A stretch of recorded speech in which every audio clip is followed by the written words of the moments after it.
Bonsoir à tous. Quel est le climat au Sri Lanka un mois et demi après les attentats de Pâques contre des chrétiens? On fera le point avec notre invité, le père Pradip Manawadou, prêtre du diocèse de Colombo. Et puis dans l'actu des églises, on prendra des nouvelles du Mozambique après le passage de 2 cyclones ces derniers mois.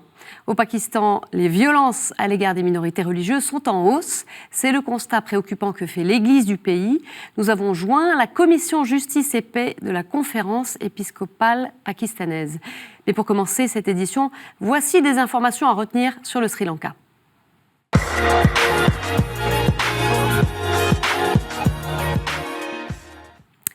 Le Sri Lanka est situé en Asie du Sud-Est. Sa capitale est Colombo.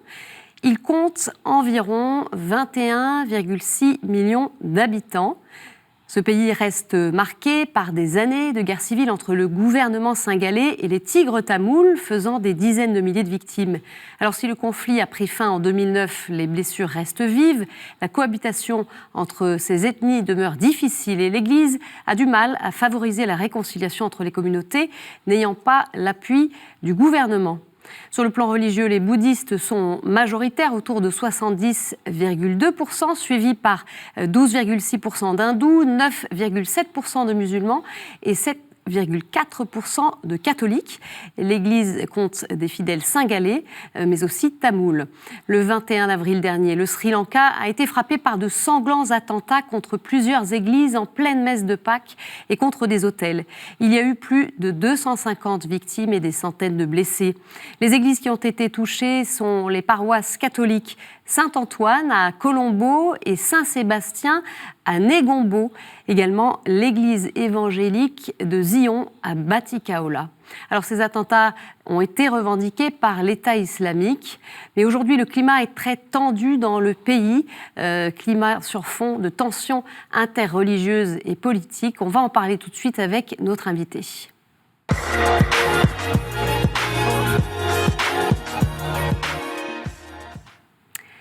Père Pradip Manawadou, bonsoir. Bonsoir. Merci de nous avoir rejoints. C'est avec une joie. Alors, vous êtes prêtre du diocèse de Colombo qui a été durement touché par ces attentats de Pâques. Vous avez travaillé 10 ans en paroisse, oui, dans votre diocèse, également auprès de séminaristes pour la formation. Et vous êtes actuellement en formation à Paris. Vous suivez un master en théologie à l'Institut catholique de Paris.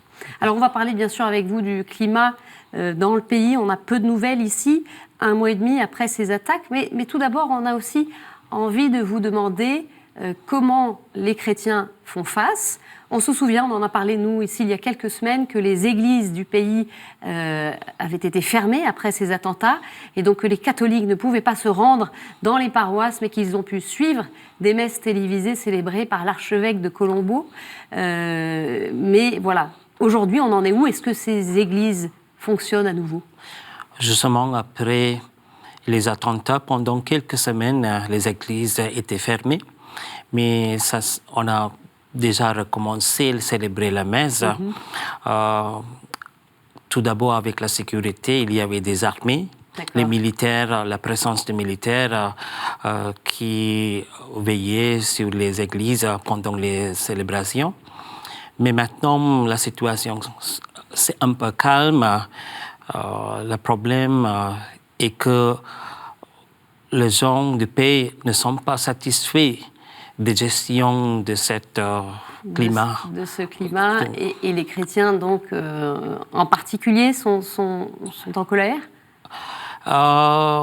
Oui, je pense, justement, il y a la haine dans leur cœur, mais ils ont toujours entendu la parole de notre cardinal, donc ils restent en patience. Une patience vraiment recommandable. La patience à l'appel du cardinal pour ne pas avoir la tentation de la violence aussi. De ne pas tomber sur la piège de violence contre les musulmans. Alors, on va en reparler de ces aspects-là qui se sont développés depuis. Dites-nous un peu, est-ce qu'il y a des consignes de sécurité particulières qui ont été données, à la fois par le gouvernement, peut-être aussi par l'Église, par les pasteurs?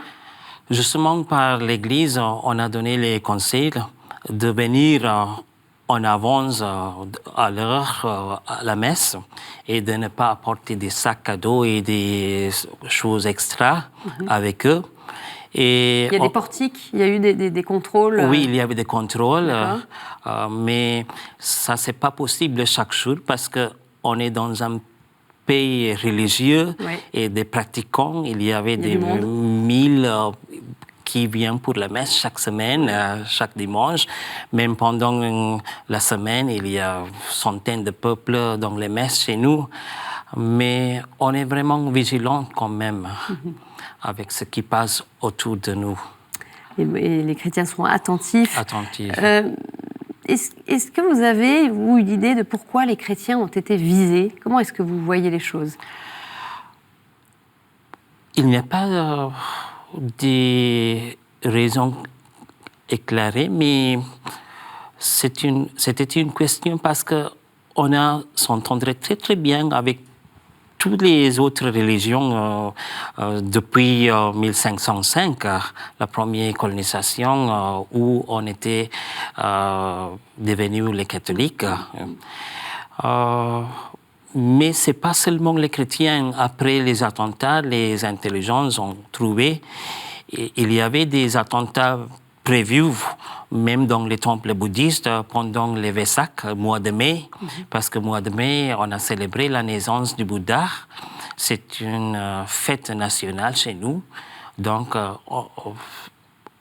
c'est même des Sanghelais, des bouddhistes, étaient visés par les attentats. Donc c'est l'incompréhension aujourd'hui chez les Sri Lankais de comprendre pourquoi les chrétiens, mais pas seulement, sont visés. Oui, c'est l'incompréhension et aussi la méfiance contre les musulmans partout au Sri Lanka. Alors dites-nous justement, qu'est-ce que ces événements ont déclenché comme effet auprès des communautés? Même si des chefs religieux ont déjà parlé plusieurs fois pour dire que tous les musulmans ne sont pas des terroristes, mais la méfiance reste toujours chez les peuples.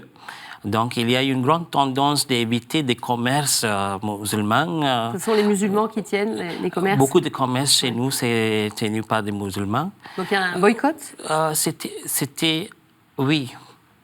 On peut dire que c'est un boycott qui est vraiment grave pour les musulmans aussi. Et quand les militaires ont traqué des épées, des armes dans les mosquées, ça a augmenté de la méfiance chez les peuples. Est-ce que les musulmans et les représentants musulmans ont manifesté de la sollicitude après ces attentats à l'égard des chrétiens? Est-ce qu'il y a eu des gestes posés? Il y avait des gestes vraiment minoritaires, même après 2 semaines. Donc pour vous, il n'y a pas eu assez qui a été fait? Je pense parce que je me demande toujours pourquoi ils ont pris beaucoup de temps pour se manifester contre ça. Ça me paraît que ce n'était pas vraiment spontané. Mais ils ont pris du temps pour même organiser, donc ça reste une question. Si c'est la manifestation vraie du cœur ou non. D'accord, donc pour vous, il y a des doutes. Est-ce que les responsables religieux se parlent depuis ces événements? Est-ce que le cardinal a rencontré des représentants musulmans? Oui, il a convoqué beaucoup de rendez-vous avec des musulmans, des moines bouddhistes et des prêtres hindous. Il y avait des sessions de dialogue interreligieux pour ensemble dire de ne pas tomber sur le piège de violence, pour éviter la violence, pour rester calme, pour avoir la patience. Mais après les attentats, ce qui est très important aujourd'hui, c'est le soutien on donne dans ces paroisses qui ont été touchées. Donc, il y avait des religieux et toutes les prêtres de diocèse qui sont partis les aider. Même après des funérailles, il y a des sessions de conseil psychologique pour d'écoute pour les proches des victimes. Et les religieux qui ont fait des formations des médecines et des infirmiers. Et ils sont partis aider les blessés et tout ça. On a perçu que ça a été un traumatisme, ces événements qui étaient inédits sur le sol de votre pays. Oui, parce que c'était dans une paroisse, notamment la paroisse de Saint-Sébastien à Negambo. C'est toute la paroisse qui a été touchée. Il n'y avait presque pas de maison, la famille qui n'est épargnée de cette toutes les violence. familles de cette paroisse ont été touchées d'une manière ou d'une autre. Oui, c'est ça. Et vous connaissez bien aussi la paroisse de Colombo qui a été touchée, Saint-Antoine. Oui. Vous y avez même travaillé un petit peu? C'est pas que j'ai travaillé, c'est pas vraiment une paroisse, c'est un lieu de pèlerinage et c'est une lieu qui est important. C'est un sanctuaire fréquenté par le peuple de toutes les religions. Même pendant cette messe, il y avait même des musulmans, les hindous, qui sont venus parce qu'on a une grande culte de Saint-Antoine et de Saint-Sébastien chez nous. Donc, c'est un sanctuaire fréquenté toujours par tous les peuples, même des bouddhistes, même des autres religions. Donc, c'est un lieu très, très symbolique qui a été touché. C'est symbolique, oui. Mais le problème à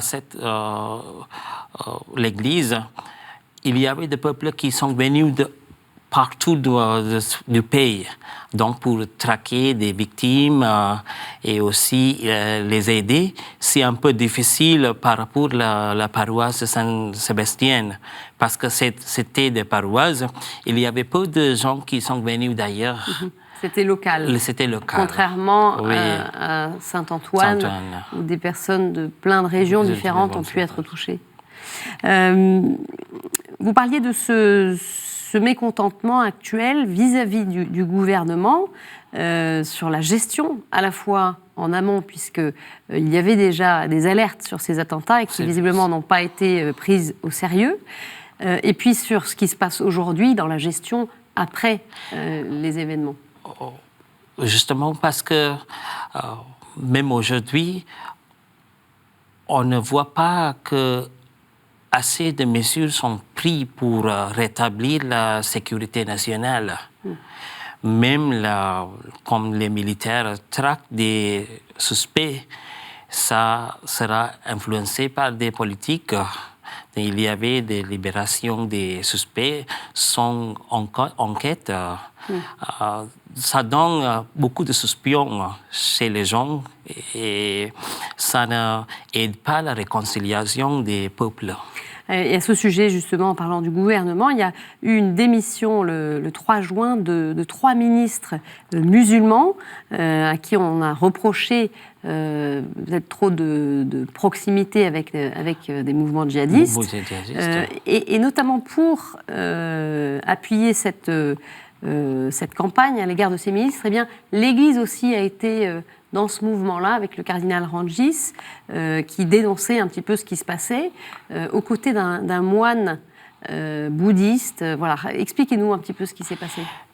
Oui, il y avait un moine bouddhiste qui est aussi parlementaire, qui s'est rendu à Kandy, le lieu central pour les bouddhistes, le temple du don de Bouddha. Et il jeûnait pendant 4 jours. Pour réclamer cette démission? C'est pas seulement la démission des ministères, pour réclamer la justice. Et une enquête justifiable sans influence politique. Et l'Église a appuyé cette démarche? Oui, mais il y avait aussi les prêtres hindous et le cardinal avec les prêtres. Même les paroissiens de ces paroisses se sont rendus soutenir cette manifestation parce que c'est pas on ne vise pas cette manifestation comme quelque chose de politique. C'est la demande de tout le peuple du pays aujourd'hui. Alors, un geste qui n'a pas été forcément bien perçu par le gouvernement, puisque le porte-parole sur Twitter a dénoncé cette attitude, le cardinal Rangis, qui attise les flammes de la haine et du communautarisme. Prenez note, le Vatican, je cite. Qu'est-ce que vous en pensez de cette réaction-là ? C'était une action vraiment grave et c'est incompréhensible parce que c'est notre cardinal qui a demandé les gens, les catholiques, mais tout le monde du pays de ne pas tomber sur la violence, de rapprocher l'un l'autre pour rétablir la confiance. Mais ce qu'il voulait, c'est la justice pour les victimes. Ça n'était pas un geste politique. Ce n'est pas un geste politique. Alors, il y a eu, depuis les attentats, même des expulsions de prêcheurs, 200 prêcheurs musulmans qui ont été expulsés du pays. Oui, ce sont des imams qui se sont importés d'ailleurs, notamment des pays musulmans. Ça aussi, ça augmente la suspicion chez les bouddhistes et les Singhalais et des Tamouls qui ont visé les musulmans comme les personnes avec des trajets un peu suspectibles. Mais pour vous, pour autant, le gouvernement n'a pas encore été assez loin. Oui, parce que ce sont des prêcheurs de wahhabisme qui n'étaient pas chez nous. C'est quelque chose de nouveau chez nous, le wahhabisme, qui a soutenu cet extrémisme. Donc se pose la question du dialogue, ce que vous disiez aussi, du rapprochement des communautés. C'est ça l'enjeu aujourd'hui dans votre pays ? Vraiment, parce que comme l'Église catholique de chez nous, on a une grande étape à prendre c'est pas seulement pour demander les gens de se patienter, mais on doit faire 3 démarches, notamment pour soutenir les blessés, des victimes, financièrement et avec des choses matérielles qui se sont nécessaires. Pour l'instant, il n'y a pas encore de choses très organisées autour de ça ? C'est organisé par le diocèse, parce que le cardinal a fondé une source pour une collecte internationale ouverte. Donc il y a des choses déjà. Oui. Mais il a déjà fondé 3 aspects. Premièrement, c'est la soutenance matérielle. Deuxièmement, la soutenance psychologique. Et troisièmement, c'est la soutenance spirituelle. Et la soutenance matérielle et psychologique, c'est vraiment les premières démarches qui sont nécessaires à ce moment-là. Mais ça doit être suivi d'une soutenance spirituelle qui va aider les catholiques, n'est pas seulement d'être patient, mais pour pardonner. Parce que si on ne pardonne pas, les réactions vont venir après, parce qu'on a peur que la patience va épuiser chez les gens avec ce qui se passe aujourd'hui, avec la malgestion des États. Donc, on doit marcher vers le pardon. Et ça, c'est une étape difficile. Difficile. Vous parliez de cette nécessité d'un dialogue interreligieux plus fort. Qu'est-ce qu'il faut faire ? Est-ce que l'Église a fait assez ou pas ? On a eu une démarche interreligieuse toujours. C'est la vie commune, c'est le dialogue interreligieux, ce qu'on vit ensemble. Mais toujours, il y a un manque de dialogue interreligieux au niveau de la théologie. Débat théologique, parce qu'aujourd'hui, avec le wahhabisme et les mal-interprétations données au Coran par ces extrêmes, des partis extrémistes, il y a des suspects, même chez des autres religions, qui veulent vraiment savoir ce qui est dit dans le Coran. Donc, l'Église a un rôle à jouer là-dessus, de pédagogie, d'accompagnement, justement. Parce que...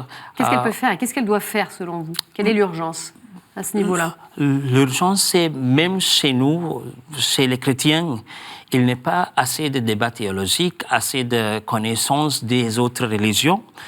Donc, il faut une gestion sur le dialogue interreligieux, la nécessité d'enseignement des autres religions. Ça, c'est vraiment nécessaire pour avoir un esprit ouvert et accueillant à l'autre. D'accord. Et donc, ça, c'est des choses que l'Église doit lancer. C'est quoi pour vous le défi pour l'avenir des chrétiens dans votre pays? C'est le climat politique. Parce que même chez les chrétiens, la partie politique joue un rôle très important. Donc,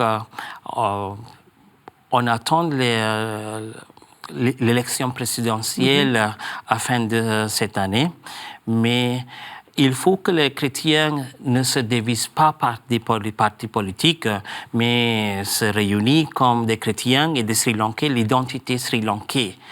Mais en tant que chrétienne, valoriser la paix, le bonheur de tout le monde. C'est pas seulement l'intérêt personnel quand il sera les élections présidentielles. Merci beaucoup, Père Pradip Manawadou, d'être venu nous apporter votre témoignage. On va évidemment continuer à suivre ce qui se passe dans votre pays. Je vous en prie, avec plaisir.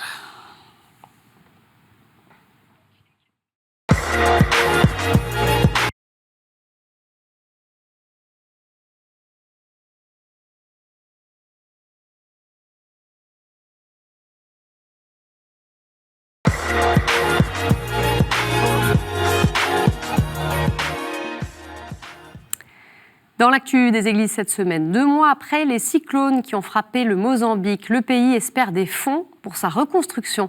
À Beira s'est tenue une conférence internationale de 2 jours qui a réuni près de 700 bailleurs de fonds du monde entier. L'objectif, obtenir les fonds nécessaires pour remettre sur pied un pays ravagé par 2 cyclones. En mars et avril dernier, Idai et Kenes ont fait plus de 600 morts et des millions de sinistrés. Et la situation humanitaire sur place reste difficile. On fait le point avec Sébastien Dechamps, coordinateur des urgences de Caritas International Belgique. Mais la situation reste encore très préoccupante pour des centaines de milliers de personnes. Ce sont 2 cyclones d'une gravité extrême qui ont frappé le pays en 2 mois d'intervalle. Donc aujourd'hui, on est toujours dans un mélange en fait de réponses d'urgence-urgence, c'est-à-dire donner aux personnes les moyens essentiels pour la survie, donc de la nourriture, de l'eau, des moyens d'hygiène, des abris. Il y a petit à petit aussi un effort de redistribuer à ces personnes des semences, des outils agricoles pour reprendre une activité économique. Mais donc l'urgence reste encore une urgence humanitaire. La grande difficulté dans ces urgences, c'est qu'une urgence effectivement chasse l'autre. Or, ce que nous voyons sur le terrain, c'est que les besoins vont rester énormes pendant des années. Parce qu'après, on va parler de réhabilitation, de reconstruction. Alors bien entendu, ce ne sont pas les ONG qui vont reconstruire le pays, mais pour simplement aider les familles à se redresser d'une façon durable et d'une façon aussi plus résiliente, comme on dit, pour faire face à des crues futures. Les besoins sont encore immenses, en fait, dans les années qui viennent. Un bateau dispensaire baptisé Pape François sur les ondes du fleuve Amazone. L'embarcation longue de 32 mètres devrait prendre la route en juillet. L'hôpital flottant sillonnera le plus long fleuve du monde, couvrant 1 millier de kilomètres de l'état du Pará, 12 communes, afin de porter une assistance sanitaire à plus de 700 000 personnes pour leur proposer une aide médicale. Le navire partira du port d'Óbidos avec un équipage de 10 personnes, dont un religieux, ainsi que 20 médecins et infirmiers bénévoles. Au Pakistan, les violences contre les minorités religieuses sont en hausse et les autorités n'ont pas pris les mesures nécessaires. C'est le constat inquiétant des évêques du pays. On écoute Cécile Shane Chaudhry, directeur exécutif de la commission justice et paix de la conférence épiscopale du Pakistan, jointe par téléphone par Gabriel Kerry. We still have not seen any legislative changes that could provide some level of protection and build confidence of the minority community.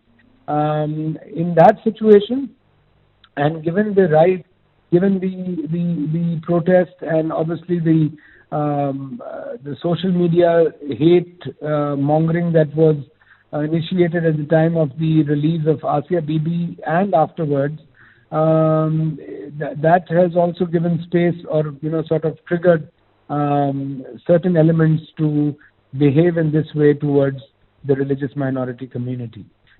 Now, it's not just the Christian community that is affected. On one side, we can see lots of cases of forced conversion of the Hindu community. So these things are quite alarming, that the state is not being able to pay attention towards this thing, and which is why there is more increase in such incidents.